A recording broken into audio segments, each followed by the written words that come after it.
tumores que se pueden originar en el hígado. El hígado puede tener tumores benignos, como una glándula, como va a ser un adenoma, pero también si ustedes se acuerdan que tenían las clavículas del hepatocito, que es el epitelio glandular, y entre las clavículas del hepatocito estaban los vasos sanguíneos, que tienen muchos vasos sanguíneos, tienen los sinusoides, tienen la vena central, arteria, etc. Entonces, cuando ese epitelio o endotelio vascular es el que sufre la transformación neoplásica, tenemos el hemangioma, que también es un tumor muy frecuente. Entonces tenemos adenoma y hemangioma entre los tumores benignos, y entre los tumores malignos tenemos el hepatocarcinoma o carcinoma hepatocelular, que es un nombre también histórico, es el hepatoma, termina en oma pero es maligno. Cuando hablamos del benigno hablamos del adenoma para no confundirnos con el carcinoma, que es un nombre histórico, es el hepatoma. ¿Sí? Está mal porque termina en oma pero y es maligno. Después tenemos el ducto biliar. El ducto biliar está tapizado por un epitelio cúbico simple y esas células tenemos colangiocitos. Si el colangiocito es el que sufre la transformación neoplásica, tenemos el colangiocarcinoma, ¿sí? Que va a ser la neoplasia de los ductos biliares. Y después vamos a tener rarísimo un hemangiosarcoma, que sería la parte vascular. Y en los niños hay un tumor de tipo embrionario fetal, que es el hepatoblastoma. ¿Sí? Bueno, el blastoma nos recuerda a lo embrionario fetal. ¿Sí? En los niños, en algunos adultos se puede ver, por ejemplo, neuroblastoma, nefroblastoma, todo lo que es blastoma fetal. Y en el hígado, el tumor hepático que aparece en la infancia, en los pacientes pediátricos, generalmente aparece antes de los 3 añitos, es el hepatoblastoma. ¿Sí? Entonces vamos a empezar con los tumores benignos. Tenemos el adenoma, que se origina del epitelio glandular de los hepatocitos, y el hemangioma, que es de la parte vascular. ¿Sí? Los adenomas entonces derivan de los hepatocitos, se suele ver en mujeres jóvenes que consumen anticonceptivos orales, pero también se puede ver en varones que consumen anabólicos, ¿sí? que se metabolizan a nivel hepático. ¿Por qué es importante el adenoma? Porque en una ecografía o un análisis de imagen se puede confundir con un hepatocarcinoma, porque generalmente tiene una ubicación subvascular y al romperse produce un sangrado masivo que puede causar un shock volémico en la alteración de lo que es metabolismo de la persona, de lo que es la circulación, y puede llegar incluso a un shock volémico. Y algunos que tienen algunas ciertas mutaciones pueden llegar, es rarísimo, pero pueden llegar a ganar más mutaciones y transformarse en hepatocarcinoma. ¿Sí? Y esta es la imagen característica de un adenoma hepático. Suelen tener ese color verdoso porque suelen acumular bilis. ¿Por qué? Porque el hepatocito es el que produce la bilis. El hepatocito drena la bilis al canalículo biliar y de ahí va por la vía biliar. Como este tumor son hepatocitos que mutaron y ahora se dividen, no hay árbol biliar dentro del adenoma, solamente hay hepatocitos. Vasos sanguíneos, no vamos a encontrar triáfrota, ducto biliar, etc. ¿Por qué? Porque una población de hepatocitos que se dividieron y formaron una masa. Como ellos producen bilis, no tienen donde drenar la bilis, entonces la bilis se acumula y por eso tiene color verdoso. ¿Sí? No tienen donde drenar porque tienen ya bilis. Generalmente son así, bien pequeñitos, de pocos centímetros, bien delimitados, y esta es su localización favorita, por debajo de la cápsula. Por eso a veces por algún traumatismo algo la persona no sabe que es un adenoma, se rompe fácilmente, sangran y la persona consulta de urgencia por una hemorragia abdominal. ¿Sí? Adenoma hepático. ¿Sí? Hay mutaciones en el gen, en el factor de transcripción de los hepatocitos de tipo 1 alfa en la mitad de los casos. Y otros pueden tener alguna mutación de la beta-catenina. Estos que tienen mutación de la beta-catenina, sobre todo por el hepatito, son los que tienen riesgo después en algún momento de transformación maligna. Hay pacientes que tienen síndromes de múltiples adenomas, pero se suele ver en pacientes que tienen alguna patología de base. Por ejemplo, aquellos que tienen esa diabetes de presentación juvenil, diabetes tipo 1, o aquellos que tienen mutaciones en el gen del factor hepático tipo 1,73, que son rarezas. ¿Cómo vamos a ver en la microscopía? En la microscopía se caracteriza porque son hepatocitos chiquititos, pero no está la organización normal de trabécula, sinusoide, vena central, triada aorta, nada de eso. Solamente son un montón de hepatocitos que crecen y forman una masa. Si miramos a mayor aumento, vamos a ver que generalmente están bien encapsulados, un límite neto entre el tumor, que son solo hepatocitos, y el hígado normal. ¿Sí? Entonces miramos el hígado normal a mayor aumento, ahí sí vamos a ver que hay vena central, triada portal, otras estructuras. ¿Sí? Esa arquitectura normal del hígado se pierde acá en lo que es el tumor. Tiene vasito porque se tiene que nutrir, pero no forma vena central, triada portal, etc. Son hepatocitos generalmente sin atipias, que lo único que hacen es dividirse y formar la masa. ¿Sí? Entonces, puede haber atipia, pero muy focal. Puede haber un poco de pleomorfismo, un núcleo un poquito más grande, otro núcleo más chiquito. Y la mitosis, muy rara vemos una mitosis. Generalmente las mitosis están ausentes, no se ve mitosis en un adeno. ¿Sí? Fíjense, esta vuelta nucleada, el núcleo más grande. Hay un leve pleomorfismo, pero no hay una atipia así muy marcada, como vamos a ver en el hepatocarcinoma. ¿Sí? El otro tumor benigno es un tumor muy frecuente. Fíjense, el color es bien rojizo, porque está formado por muchísimos vasos sanguíneos. Es un tumor de epitelio vascular, es benigno. Dentro del tumor benigno es mucho más común que el adenoma. Puede aparecer a cualquier edad, no tiene predilección por algún sexo, y generalmente son pequeños, menores de 5 centímetros, y su riesgo es que, lo mismo, puede ser un sangrado si es que un paciente que no sabe de un hemangioma se lesiona, sangra fácilmente. La microscopía son estos espacios vasculares tapizados por un endotelio sin atipias. Acá se puede ver el hígado normal y acá se puede ver el tumor. Fíjense, el hígado normal, ya que será una vena central, será un espacio corta.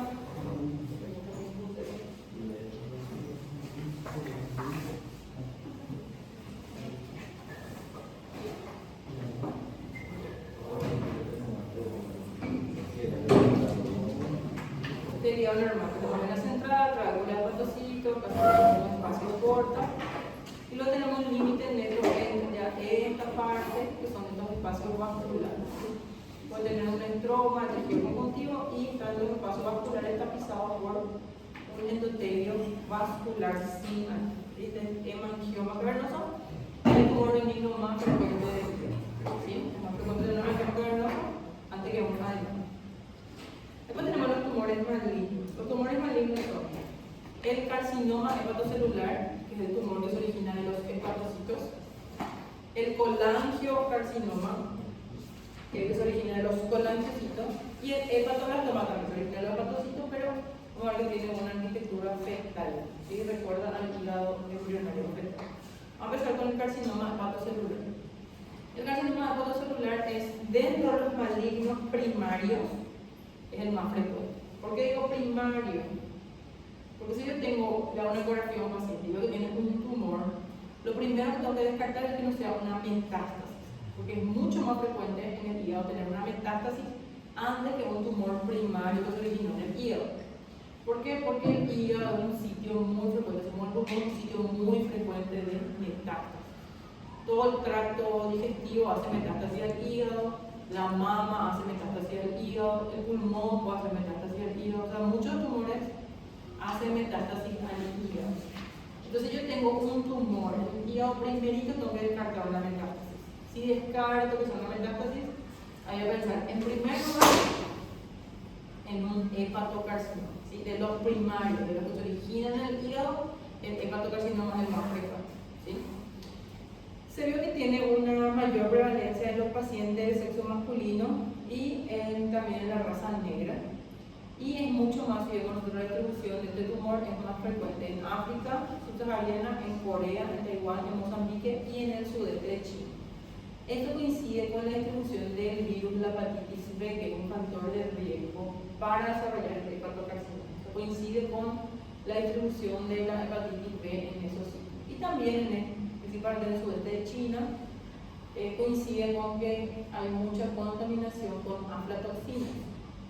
sea, con la aflatoxina B que está en el aspergillus. Entonces ellos suelen comer alimentos contaminados con aspergillus, que suelen contaminar con, o sea, se suelen infectar con el aspergillus, que tiene una aflatoxina que es un cancerígeno, que produce principalmente hepatocarcinoma. Entonces, por la exposición al virus de la hepatitis B y también a la aflatoxina, estos son los sitios más frecuentes de mayor prevalencia de hepatocarcinoma. Con la patogenia de hepatocarcinoma, vamos a ver que en la mayoría de los casos está implicado el virus de la hepatitis B. También está implicado el virus de la hepatitis C, pero en mayor frecuencia, mayor prevalencia, el virus de la hepatitis B es el que está implicado en que los pacientes desarrollen primero una hepatitis crónica, después pueden desarrollar, como vemos acá, una cirrosis, y dentro de alguno de estos nódulos de regeneración, un nódulo predomina y se transforma en el hepatocarcinoma. En países como África ya se da una infección transplacentaria de madre a hijo, entonces ellos muy jóvenes tienen ya síntomas de hepatitis B crónica. O sea, la adolescencia, la juventud ya empiezan a expresar signos y síntomas de hepatitis crónica, entonces una edad más temprana ya tienen riesgo de transformación maligna. Puede aparecer sobre un hígado con cirrosis o puede aparecer sobre un hígado sin cirrosis. La cirrosis no es un factor determinante para la aparición del hepatocarcinoma. Y en estos pacientes pueden aparecer, fíjense, a partir de los 20 años, estos pacientes ya pueden tener la transformación neoplásica. Pero generalmente en los pacientes expuestos al virus de hepatitis B adquirido en la infancia, entre los 20 y 40 años presentan la patología. Y también dijimos que a nivel de Asia principalmente, los alimentos contaminados con el aspergillus, que tiene la aflatoxina, que es un potente iniciador cancerígeno, también desarrollan a edad más temprana, con mayor prevalencia, el hepatocarcinoma. En el mundo occidental, principalmente el virus de la hepatitis C, porque es el que se contagia de manera parenteral, generalmente no da un cuadro agudo, o sea, la persona ni sabe que tiene hepatitis C, y después de unos años desarrolla hepatitis crónica y se entera que tiene hepatitis C, y de ahí tiene el gran riesgo de transformación neoplásica que deriva en el hepatocarcinoma. También se vio que hay pacientes con, por ejemplo, cirrosis alcohólica o estatosis no alcohólica que tienen esos nódulos de regeneración y durante la regeneración pueden ocurrir errores en la copia del ADN, mutaciones y desarrollo después de un hepatocarcinoma. Pacientes que tienen enfermedades súper raras como deficiencia de tripsina, tirosinemia, hemocromatosis, ellos, pobrecitos, tienen riesgo de desarrollar cirrosis también y dentro de los nódulos de regeneración desarrollar posteriormente un hepatocarcinoma. Tiene mayor riesgo que la población normal. Se cree que esa lesión crónica, como se ve por ejemplo en la infección por los virus o en los nódulos de regeneración de la cirrosis, más el proceso inflamatorio y la regeneración de los hepatocitos, contribuye a que haya mutaciones conductoras que posibilitan el desarrollo del carcinoma hepatocelular.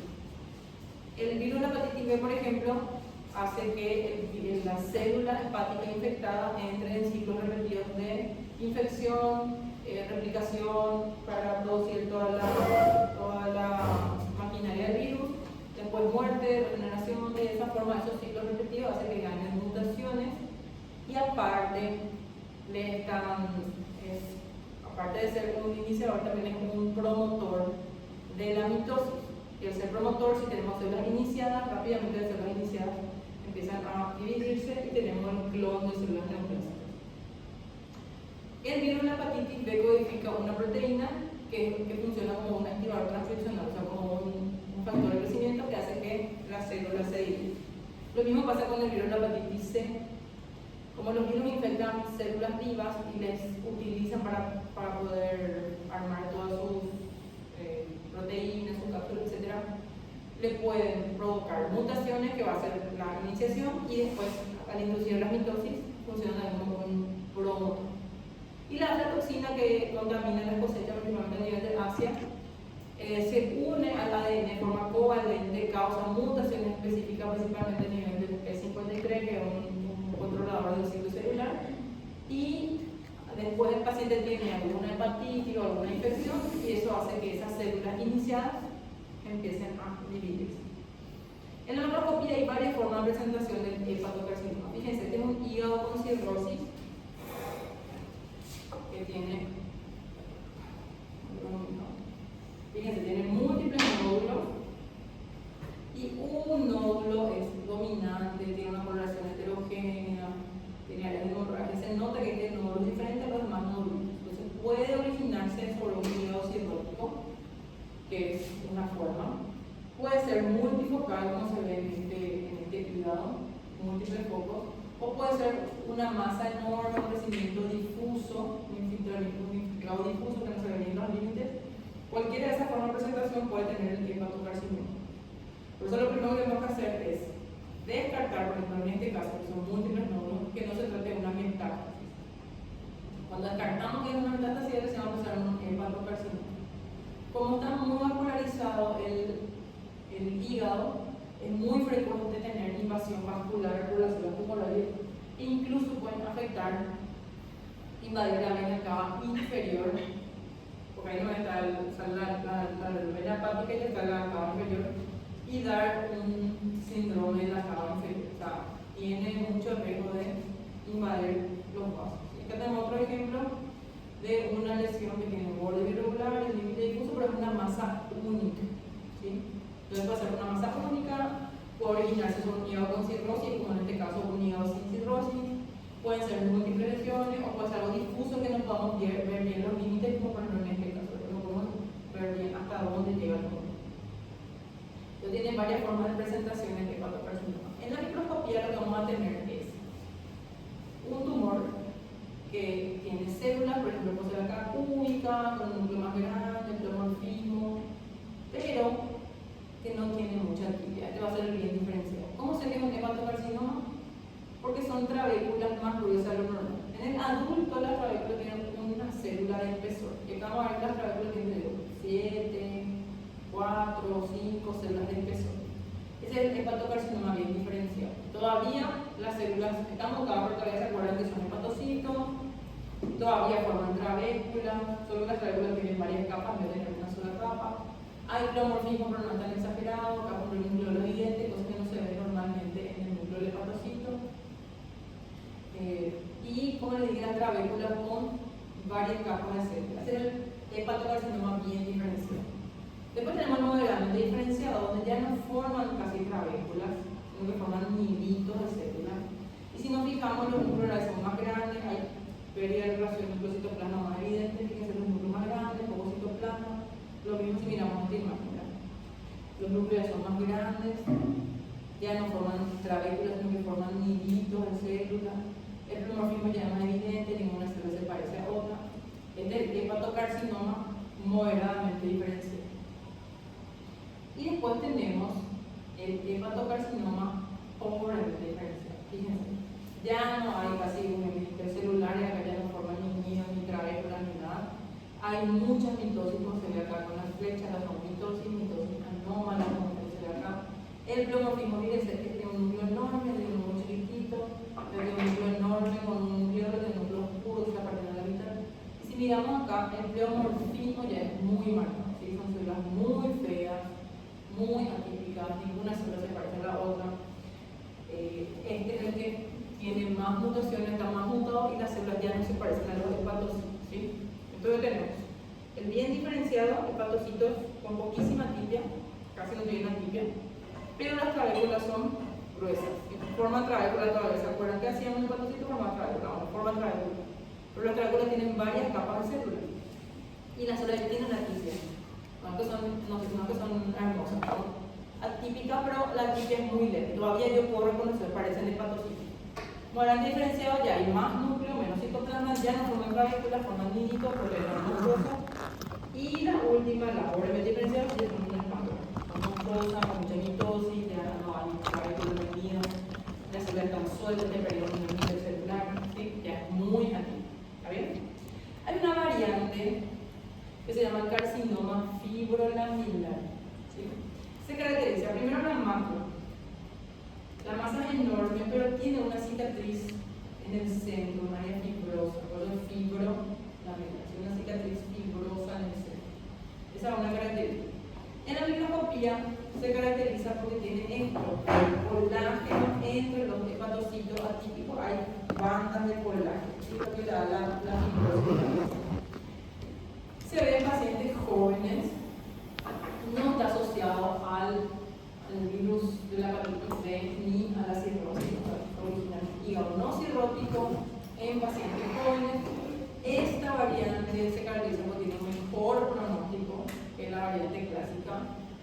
Y en la microscopía tenemos los miocolones, fíjense, con varias capas de células separados por colágeno. En la macroscopía suele ser un único tumor con la cicatriz, con las áreas de fibrosis o cicatriz en el centro. ¿Sí? Eso es lo característico de este tumor y que tiene buen pronóstico comparado con el clásico. ¿Está bien? En el laboratorio hay marcadores tumorales que podemos pedir, como por ejemplo alfa-fetoproteína y proteína C reactiva, que se encuentran elevados en la mayoría de los pacientes. Entonces sospechamos, por ejemplo, que hacemos una ecografía, sospechamos que tiene tumor, entonces vamos a hacer una biopsia, pedimos ya en sangre el dosaje de alfa-fetoproteína y proteína C reactiva, ¿sí? Y nos va a volver el dosaje con niveles elevados. En la inmunohistoquímica suelen ser positivos, fíjense, para alfa-fetoproteína. Todos estos son los hepatocitos atípicos y el citoplasma se puede ver bien marrón porque está marcando para alfa-fetoproteína. Hay otro marcador que se llama para hepatocitos en parafina, que también es positivo. Se ve todo lo que se ve marrón es porque marcaron, es bien citoplasmático. Este no siempre le damos en el país, es más común el de alfa-fetoproteína, que nos sirve para otros tumores también, como ahora más adelante.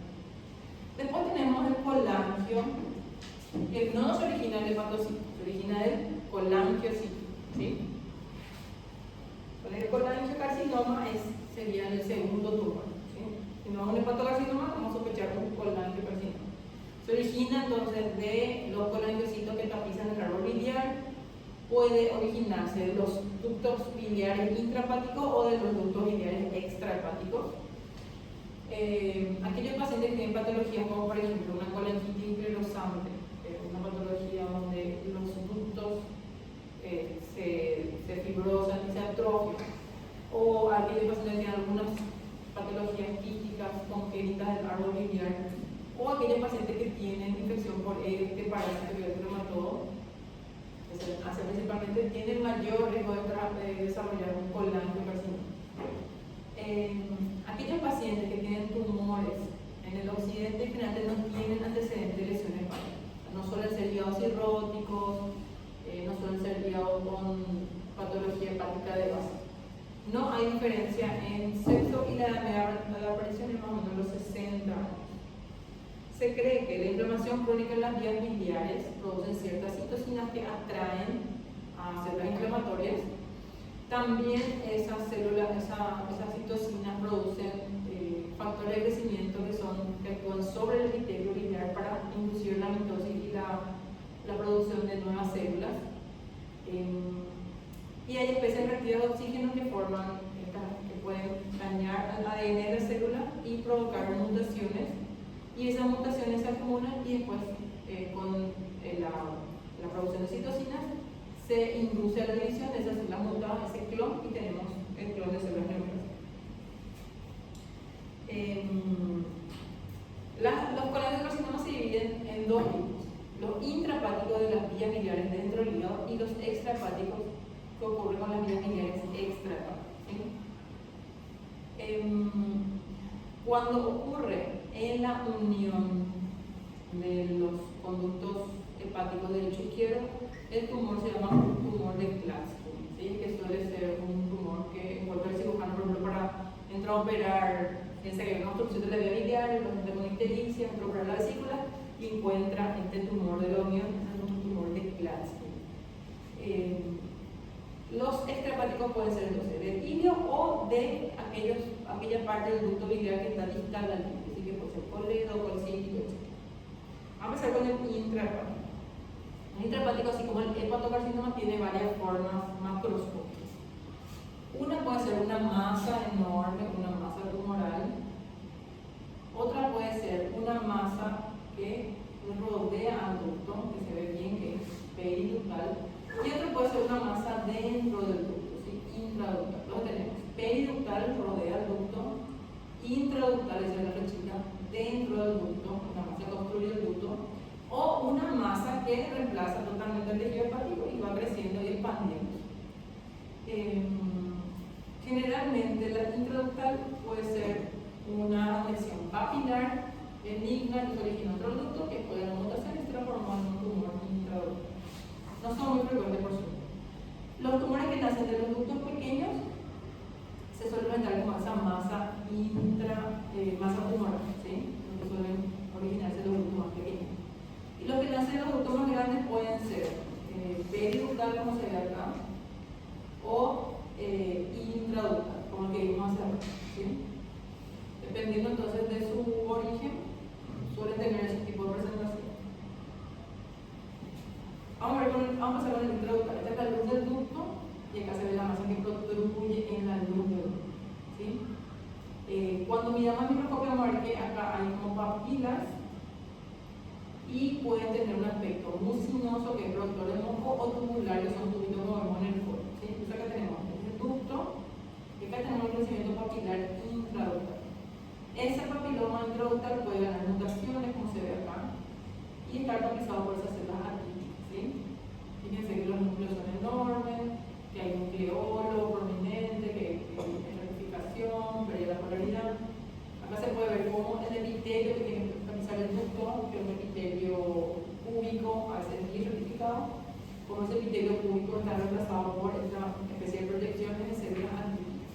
Y lo mismo se ve acá, una parte normal y la parte aquí. Podemos tener algunos tumores como esa masa enorme que vimos, como esta masa,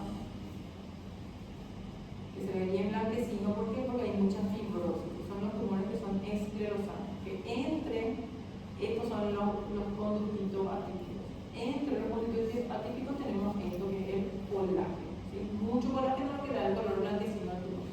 Entonces, como para comparar el hígado normal y acá está el tumor infiltrando. Ese tumor que está infiltrando está constituido por estas glándulas superficiales, ¿sí? Estas glándulas tapizadas por células enormes y mucho colágeno alrededor. Y acá se ven los hepatocitos normales, ¿sí? El tumor se está metiendo entre los hepatocitos. Todos estos conductos están tapizados por células atípicas, ningún conducto es normal. Acá lo mismo, células atípicas, algunas con rectificación y mucho colágeno. Acá tenemos la imagen donde se puede ver mucho colágeno entre los ductos atípicos, ¿sí? Y acá se pueden ver algunos hepatocitos sanos y algunas células atípicas que están invadiendo cuando hacen una variedad de células sueltas. No es lo más común, pero se puede presentar también así. Y acá tenemos otra imagen donde se ven los ductos tapizados por células atípicas y mucho colágeno alrededor, ¿sí? Una variedad esclerosante. En la inmunohistoquímica, cuando sospechamos un tumor de vías biliares, porque puede confundir con algún carcinoma metastásico, alguna de carcinoma metastásico, entonces hacemos inmunohistoquímica y vamos a ver que es positivo para la citoqueratina 7 y 19, para el carcinoma embrionario citoplasmático luminal, para el EMA y para el CA19, que es determinante de vías biliares. Entonces lo que vamos a ver es la presencia del marcador dentro de la luz de las glándulas atípicas, lo que nos orienta a un origen biliar y no, por ejemplo, que está viniendo del colon, que está viniendo de la mama, que suelen formar también glándulas cuando infiltran el hígado. Los colangiocarcinomas hacen metástasis a ganglios, hacen metástasis a las vértebras principalmente, hacen metástasis al hígado, o sea, puede tener un tumor de vías biliares intrahepático que a su vez hace metástasis intrahepática.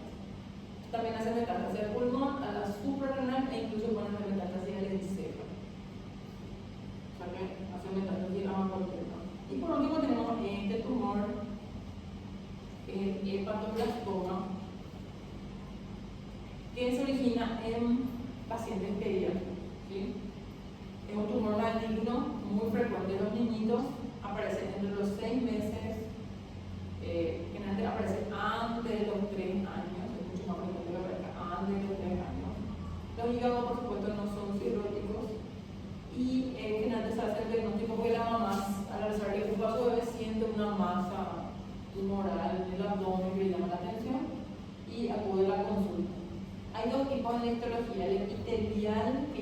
a formar lucecitas glandulares, y el mixto que tiene áreas, un teratoma, áreas mesénquima, elementos heterólogos. La mayoría de los hepatoblastomas tienen una activación en esta vía de señalización de la beta-catenina. Y ese aumento de la señalización es el que induce a las mutaciones y progresión de la enfermedad. Si me viene un bebé o un niñito con una masa hepática, yo le hago una ecografía, sospecho una masa hepática, lo primero que tengo que hacer es pedir el dosaje de alfa-fetoproteína, ¿sí? Que va a venir elevado. Yo sospecho que el niño tiene un hepatoblastoma. En las macroscopías son generalmente masas grandes, son masas únicas, y dentro de la masa hay áreas de necrosis, que vamos a ver enseguida, y áreas de hemorragia. Entonces eso es lo más frecuente, masas únicas. Fíjense que el hígado no tumoral no es un hígado cirrótico, es un hígado sano, normal. La masa tiene una coloración heterogénea porque tiene esta área más amarillenta, que son las áreas de necrosis, esta área más rojiza, negruzca, que son las áreas de hemorragia. Tiene una coloración heterogénea. Como dijimos, había dos tipos de histología. El epitelial, fíjense que intenta ser como ronditas de estos hepatocitos que son bien fetales. Así se veían los hepatocitos en el feto. No intentan de forma pública, sino que son puros núcleos y intentan hacer como rosetitas. Esa es la forma fetal. Y después está que ya parece más embrionario, más maduro, donde intentan hacer hepatocitos, pero las trabéculas son como sólidas, están ocupadas por varias capas de células. Hay atipia, hay mitosis, pero ya se parecen más a los hepatocitos, tienen más citoplasmas que estas rosetitas fetales. Y después tenemos el que tiene elementos heterológicos, fíjense, acá tiene hueso, puede tener mesénquima, puede tener cartílago, puede tener áreas bien fetales como esta parte y áreas mesenquimatosa, o sea, tiene un componente mixto. Está el epitelial puro y el que tiene epitelial más componentes estromales. Sin tratamiento, el niñito muere en pocos años, los buenos que responden a la quimioterapia. Y a los 5 años, casi 9 de cada 10 niños sobreviven a los 5 años después de la cirugía y la quimioterapia. ¿Sí? Y por último, para finalizar, tienen que recordar que el tumor maligno más frecuente del hígado es el tumor metástasis. Entonces, yo veo un paciente que tiene nódulos sospechosos en el hígado, primero tengo que descartar una metástasis. Demasiado, casi todos los órganos tejidos hacen metástasis al hígado. Un sitio muy frecuente de metástasis. Entonces yo veo un paciente con múltiples nódulos hepáticos, voy a empezar a buscar tumor en el colon, si es una señora voy a buscar tumor en el útero, ovario, ¿sí? Que son tumores que hacen metástasis al tumor. Y una vez que descarte un tumor primario, se va a pensar en un tumor, claro, una vez que descarte una metástasis, se me pondrá a pensar en el tumor primario del hígado, y dijimos que el más frecuente de los primarios era el hepatocarcinoma. ¿Sí? Entonces recordar, es mucho más frecuente tener una metástasis antes que un tumor que se originó